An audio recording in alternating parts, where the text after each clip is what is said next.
Well, today is a huge day for Tesla retail shareholders.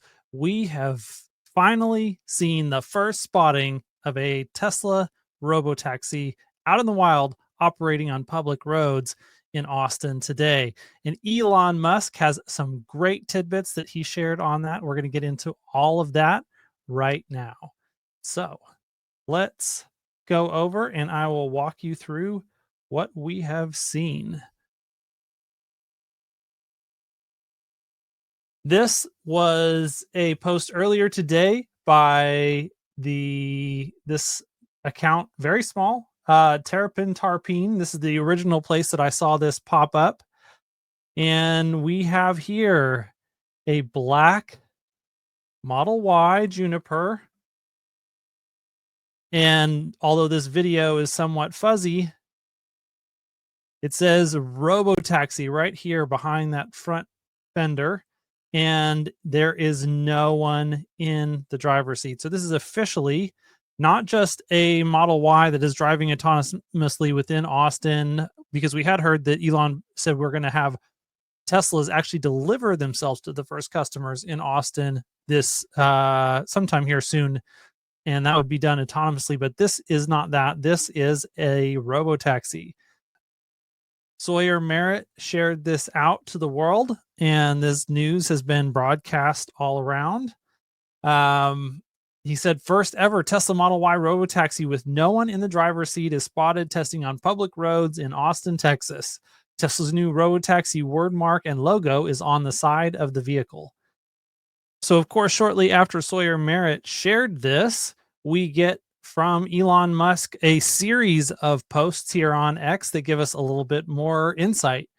Elon first started out by saying beautifully simple design. And that is one of the big takeaways here, is that this autonomously operating Robotaxi is a much simpler vehicle to manufacture and to operate. And obviously, even from an aesthetics perspective, it looks much cleaner and simpler than something like Waymo. So after that, he then quote tweeted saying, "These are unmodified Tesla cars. They come straight off of the factory floor, just like this," which means that every Tesla coming out of the factory is capable of unsupervised self-driving. So obviously the implications of that are enormous, and we've talked about that many times here on this channel, and all of the retail investors out there in the Tesla investor community have thought about this deeply. There's just no comparison between a Waymo that takes something like a Jaguar I-Pace and they buy it for more than it costs to make a Model Y to begin with. Then they spend hundreds of thousands of dollars and tons of man hours on putting all of these expensive sensors and computers and stuff into a vehicle that already exists. That takes time as well. So doing that and then putting it out on the roads where they have to do all of this high effort HD mapping in order to get those expensive sensors even to work in the first place.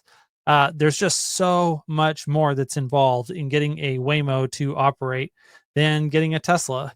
And so once we get this scaled up, this is obviously a huge deal because Tesla makes well in excess of 1 million cars per year right now. And Waymo has only 1,500 cars in its fleet, and they're planning to add 2,000 over the next whole year. Tesla could make 2,000 cars in less than a day. So the differences in the type of scale that these two companies are able to get to in the very near future is dramatically different. All right, then let's switch over to look at Elon then replied. Someone asked on the back of that tweet, they said, "What software version do these cars have? Is it the same version as what we are using on our hardware for cars? Or is it a newer version that will be available to us soon?" And thankfully, Elon actually replied to this. He said, "It's a new version of software, but it will merge to the main branch soon." Hopefully what he's talking about when he says the main branch is the consumer facing version of FSD that we get to use in our cars. So more than likely a V14 plus revision. And then after that, he said, we have more advanced model in alpha stage that has 4 times the parameters, but still requires a lot of polishing.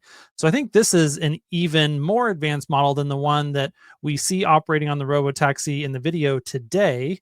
And we don't know here, he didn't really tell us. My guess is that the Robotaxi version that we'll just call it version 14 is using the 3 times parameter count and the increased context window. If it is, and then we're getting another 4 times increase in parameter count on top of that, that would be an enormous increase in total parameters for the model size for full self-driving. It could be that maybe these are 2 different revisions where the one that they're testing right now on the roads there in Austin is just the increased context length plus some other improvements. And that we'll see then they'll add the parameter count behind on top of that. And it's really hard to say. We'll have to get a little bit more details from Elon at this point. But he's saying that that model with the 4 times parameter increase is supposedly going to be ready to deploy in a few months. Once again, this is Elon time. We will see. Then we have Phil Dwan, who is a member of the autopilot team, saying this is just a small step today, but in hindsight, this will be the inflection point. And I'll let you be the judge of what that inflection point actually means, but I think I have a pretty good idea. Ashok Elaswamy also had something very similar to say. Slowly at first. Then, so there you have it, folks. Huge news today. We have finally seen the first Tesla Model Y Robotaxi being tested on public roads in Austin, Texas, with no driver behind the wheel. The age of Robotaxi is officially upon us starting today. We had heard that there was going to be a launch on June 12th based on rumors that were reported. Today is only the 10th, so this is 2 days early. I don't know if this counts as the launch that was rumored or not, but one thing is for certain.